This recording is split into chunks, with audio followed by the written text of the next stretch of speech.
Vamos então, nossa segunda aula de vitimologia. Classificações de vítima.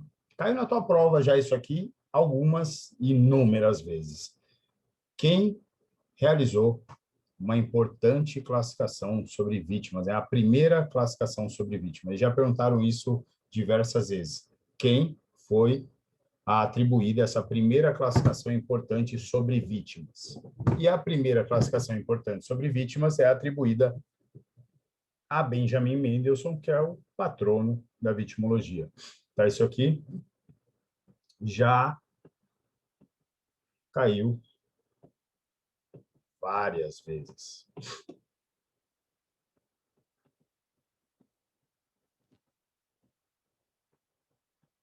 Isso aqui já caiu várias vezes em provas. Quem que realizou as primeiras classificações de vítimas? Então, vamos analisar essa primeira classificação de Benjamin Mendelssohn, que é quanto à participação ou à provocação da vítima no delito, que é o assunto mais importante de todos aqui, tá? Que cai para a gente. Então, vamos lá. A primeira classificação quanto à participação ou provocação da vítima de Benjamin Mendelssohn, ele classificou elas da seguinte maneira: vítima,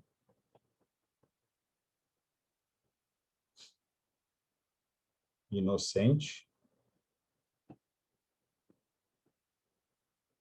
ou vítima ideal, tá? Vítima inocente ou vítima ideal. Quem é essa vítima inocente ou vítima ideal? É aquela que tem todos os cuidados necessários para não se tornar vítima, tá? Essa é aquela vítima que não contribui de nenhuma maneira para o evento delitivo, de nenhuma maneira, de forma alguma. Ela toma os devidos cuidados para não se tornar vítima. Ela não participa do evento delitivo. E o que isso influencia na dosimetria da pena? Vamos entender isso aqui. Eu vou com muito cuidado para explicar isso aqui com vocês, que é de extrema importância, porque aqui, essas classificações de vítimas, a de Benjamin Mendelssohn, a tua prova ela não vai exigir apenas que você tenha decorado as classificações, ela quer que você entenda, ela quer que você classifique e ela quer que você saiba qualquer exemplo que venha a ser perguntado. Então, aqui você precisa entender. Olha só, lá no artigo 59 do Código Penal, artigo 59 do Código Penal, traz a dosimetria da pena.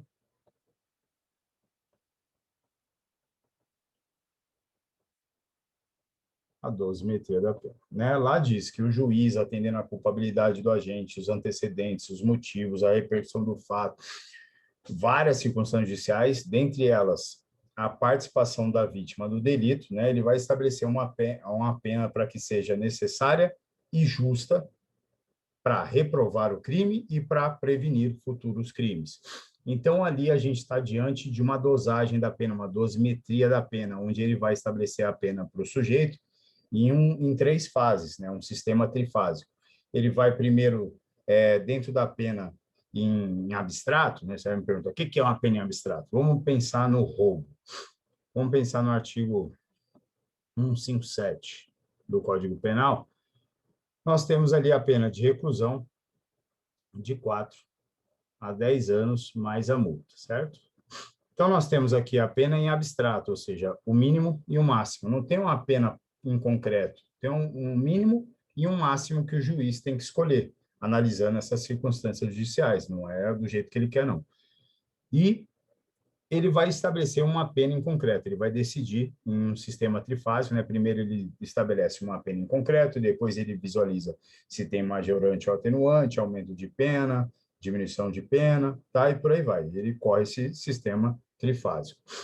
Então, para cada circunstância judicial desfavorável ao réu, tipo, ele vai analisar a participação da vítima. A vítima não participou nada, a vítima tomou os devidos cuidados, sabe? Não é que ela saiu na rua mostrando um bolo de dinheiro. Ela tomou os seus cuidados, os devidos cuidados, era de dia, ela não participou de nenhuma maneira. E o cara foi lá e roubou ela, então, mesmo assim. Nessa circunstância judicial, concordam comigo que é desfavorável para ele? Ela não contribuiu de nenhuma maneira. Então, para cada circunstância judicial desfavorável, o entendimento da doutrina é que se aumenta 6 meses.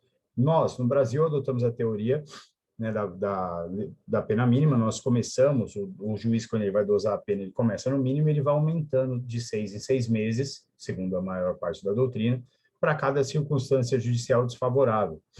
E aí, geralmente, na prática, sempre isso é errado, tá? Não pode ser um padrão, porque nós temos o princípio da individualização da pena, mas você pode ver que o cara que é primário em roubo e ele é condenado, sempre fica ali uma pena em concreto em 5 anos e 2 meses.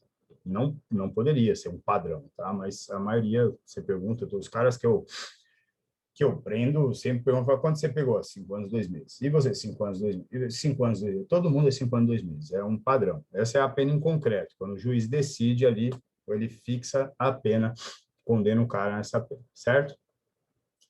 Ele dosou como? Ele analisou várias circunstâncias judiciais. Tem uma circunstância judicial que diz assim no artigo 59, bem como a participação da vítima no crime.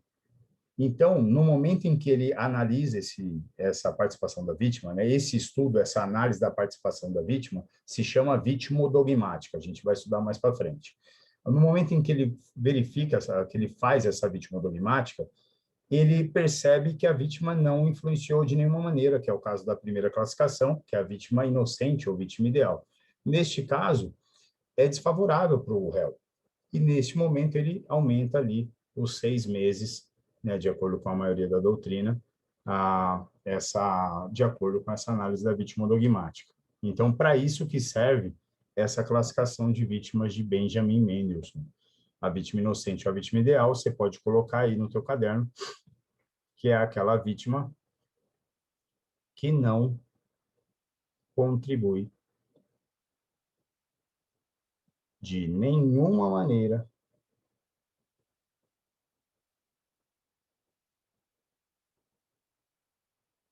para o evento delitivo ou para o crime, tá? Segunda classificação é da vítima menos culpada que o criminoso. Menos culpada que o criminoso. Quem é a vítima menos culpada que o criminoso? Pode colocar no caderno, que é a vítima descuidada. É a vítima descuidada. É a vítima que não toma os devidos cuidados. É uma vítima que participa de forma pequena, mas participa do evento delitivo. É uma vítima, tudo isso você pode anotar no caderno. É uma vítima que contribui de forma pequena, mas contribui para o evento delitivo. Aqui, eu lembro sempre de um exemplo que eu dava consultoria, né? Antes da pandemia, eu tinha consultoria presencial, saudade, viu? Aquela galera, adorava a presença, né, dos alunos, ah, até me emociona. Aí tinha eu estava indo da aula e eu estava em São Caetano, era umas 7 horas da manhã, eu estava indo com um aluno, um cafezinho, estava indo com um aluno para consultoria. E aí a gente teve que, para atravessar, né, São Caetano para São Paulo, geralmente pega ali a Almirante de la Mar e passa pela Heliópolis. E eu conversando com ele justamente sobre isso. Falei, nossa, aqui acontece muito assalto, né? Tem que tomar cuidado, né? Ele estava dirigindo. Meu aluno, até hoje, meu aluno. Que aqui tem que tomar cuidado, vidro aberto, não ficar mexendo no celular, no farol. A gente parou no farol do outro lado da rua, parou uma moça. No farol, com o vidro aberto, era 7 horas da manhã, mais ou menos, domingo. E ela mexendo no celular, com o vidro aberto, na Almirante de la Mare, cheio de função na rua, saindo das baladas, dos baile funk, e ela mexendo no celular com o vidro aberto. É claro, Você vai falar, o Estado tem o dever de proporcionar segurança, com certeza. O Estado tem o dever de proporcionar segurança e ela tem que se sentir segura e, claro, não tem que mexer no celular durante a direção. Mas ela tem que se sentir segura. Mas, sabendo do momento em que passamos do lugar onde ela estava, da, da falta de policiamento, ela tinha que tomar os cuidados, pois se ela agindo da forma que ela agiu, ela está contribuindo para o evento delitivo. Cara, vou ser bem sincero com você, teorias estudadas, teorias científicas estudadas pela criminologia. O criminoso, ele não é tonto, ele analisa, ele não é bobo, ele não vai em qualquer pessoa, ele vai na vítima mais fácil. Uma mulher que não está prestando atenção, o vidro aberto, não tinha isso o filme, dava para ver que ela estava sozinha. Um momento ali, o horário do dia, totalmente deserto. Ela com o celular na mão, fácil de puxar, é nela que eles vão. Aí pegaram e correram numa uma rua contramão, e daí, aí o meu aluno, eu lembro que ele virou para mim, e agora, o que eu faço? Eu falei, corre atrás, vai atrás. Né? E aí eu preocupado com a aula também, mas vai atrás, eu vi, né? A gente agora tem que ir atrás. Aí, só que ele parou, porque o cara subiu na contramão, estava descendo o carro, eu desci do carro correndo, encontrei uma viatura, só que o cara já estava lá longe, os dois. Eram dois caras. Aí avisei os caras da viatura, um desceu, correu, o outro deu a volta, eu vi que eu já tinha a polícia militar atrás ali, aí eu peguei, entrei no carro e fui dar aula. Mas essa é uma vítima menos culpada que o criminoso, é uma vítima que, de certa forma, contribui para o evento delitivo, né? Ou a vítima que sai, o cara que sempre faz questão de mostrar o saldo na conta bancária, né? Eu não me tornaria uma vítima dessa porque o saldo é pequenininho, mas se fosse um cara com uma conta alta, ou o cara cheio de coin de ouro, né? O cara que sai com ele vai no centro de São Paulo, imagina, o sujeito ele vai lá no Brás fazer compra, ele vai no Brás fazer compra e ele gosta de falar no celular durante o Brás lotado, que furtam todo mundo. E o celular dele é desse tamanho, assim. Alô, alô, alô? Imagina? E aí esse é um cara que acaba favorecendo possivelmente vai se tornar uma vítima de um crime de furto ou de um crime de roubo, tá? Essa vítima menos culpada que o criminoso, lá na dosimetria da pena, não vai aumentar a 6 meses para o cara na análise da vítima dogmática, mas vai aumentar ali uns 3 meses, mais ou menos, tá? Vamos para a próxima. Vítima, vítima, tão culpada quanto o criminoso. Essa é a vítima que tem, pela classificação, a mesma culpa que o criminoso. Só que aqui, não pense você que ela vai que ela vai responder criminalmente. Não, não é essa a ideia. Ela é vítima mesmo. Mas ela é considerada na classificação aqui chamada de tão culpada quanto criminoso, porque ela tem uma certa ganância. Pode colocar aí no teu caderno. Esta vítima,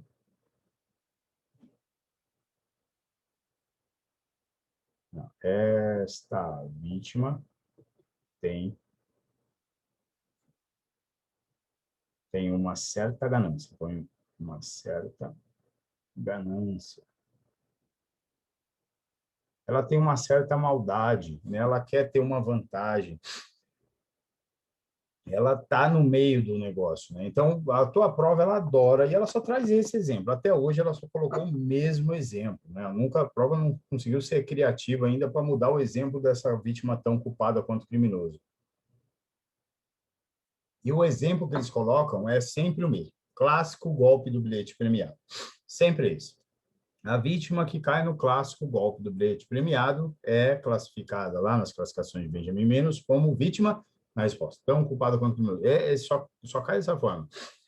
Mas, um exemplo também clássico é o crime de rixa, por exemplo. Né? O crime de rixa são 3 pessoas ou mais, né, brigando ali, pode ser briga de trânsito, uma briga que surgiu ali no meio do nada, e a quem se machucar mais ali é uma vítima mais tão culpada quanto os outros, tá? Ou roleta russa, imagina aqui, ó, vamos colocar aqui, o Cláudio, cabeludo, brincando de roleta russa, que é um revólver, tá? Um revólver, fez até um tambor. Brincando de roleta russa junto com... vamos colocar aqui o... Deixa eu pensar, vamos colocar o outro menino que cuida da parte técnica também, que é o Thiago Adev. O Thiago Adev também é cabeludo, cara. Vai ficar legal a brincadeira. Aí, o Thiago Adev e o Thiago e o Cláudio brincando de roleta russa. E aí, os dois ali com uma arma e tal, e aí dispara um na cabeça do outro. Parece um peixe o que está segurando o Thiago, mas finge que é uma arma. Aí acontece o disparo. Imaginar que o Thiago toma. O Thiago é uma vítima tão culpada, estão participando igual ali, os dois estão nessa brincadeirinha saudável aí, que é super legal para brincar na pandemia.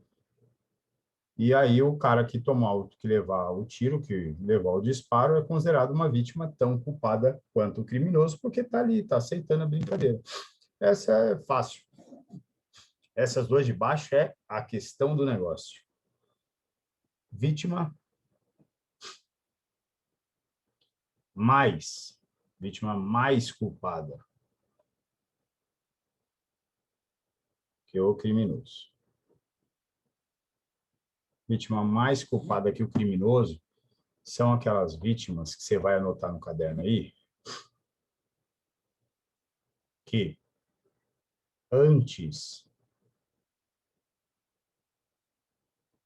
de se tornarem vítimas,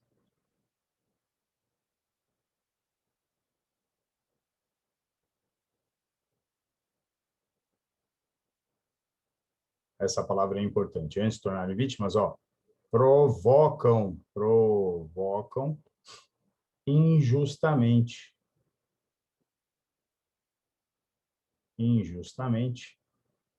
o criminoso.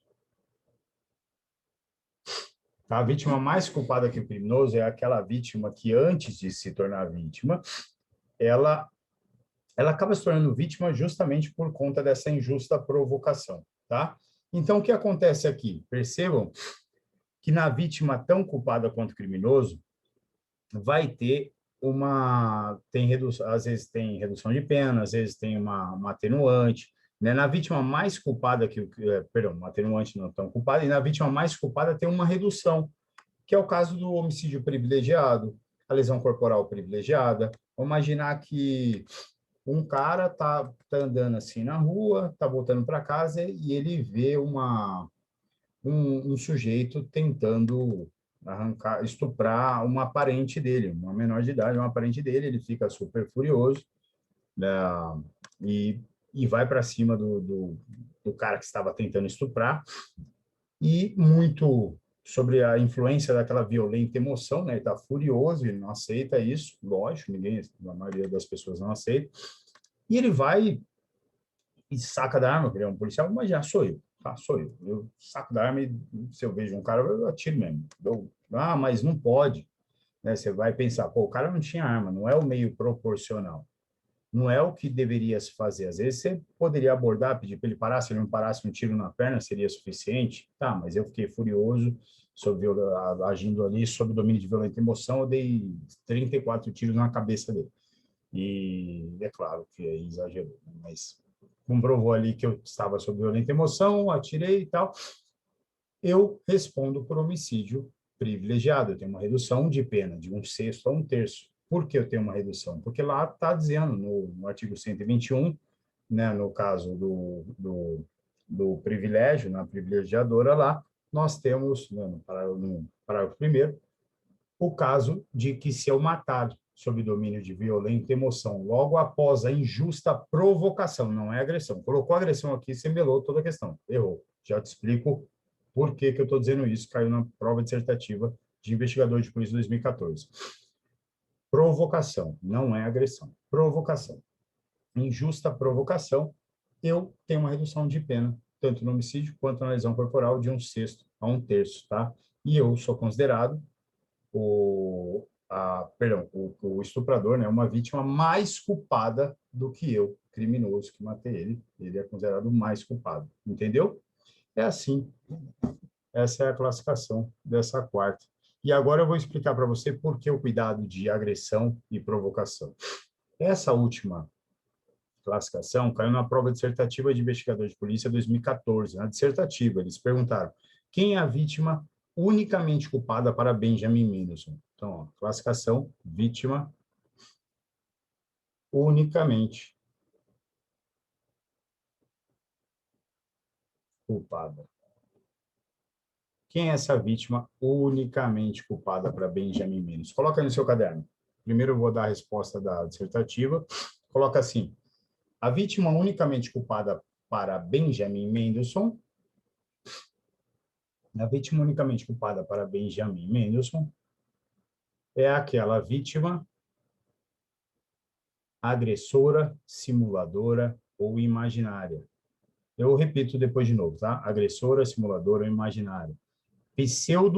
Suposta ou pseudo-vítima, que acaba justificando a legítima defesa de seu agressor. De novo, vítima unicamente culpada para Benjamin Mendelsohn é aquela vítima agressora, simuladora ou imaginária. Suposta ou pseudo-vítima, que acaba, se quiser colocar ainda melhor ainda, vírgula, na maioria das vezes, vírgula, que acaba, vírgula, na maioria das vezes, vírgula,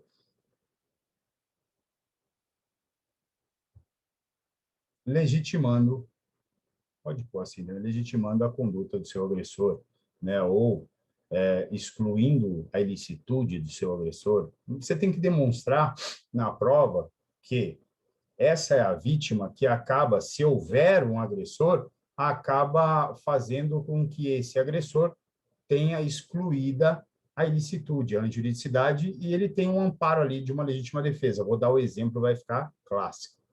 Ó, imagine que, vamos colocar o Cláudio e o Thiago no meio da bagunça de novo. Adoro colocar, vai ser esses dois aí. Vamos lá. Ó, cabeludinho,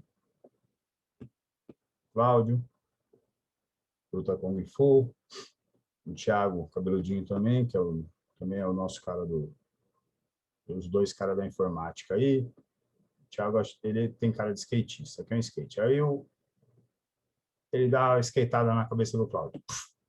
O Cláudio vai tomar a segunda skateada e dá um soco no Thiago.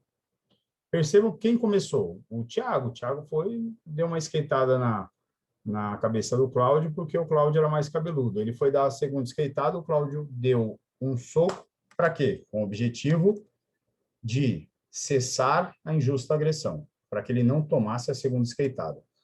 O Thiago cai sentado, parou ali a agressão e o Cláudio vai embora, não cometendo excesso algum, utilizou os meios necessários e suficiente, e o Cláudio não responde por crime algum. Por quê? Porque ele tem um amparo da legítima defesa. É aqui, essa é a classificação. Vítima unicamente culpada. No caso, o Thiago começou com a injusta agressão, não pode pôr provocação aqui, tá? Provocação é lá na vítima mais culpada criminoso, não aqui. Eu já vi aluno colocar lá na dissertativa, a vítima que provoca injustamente, aqui na vítima unicamente culpada, ó, colocou lindo o conceito, mas aí foi dar o exemplo e colocou, é aquela vítima que provoca injustamente. Perdeu a questão.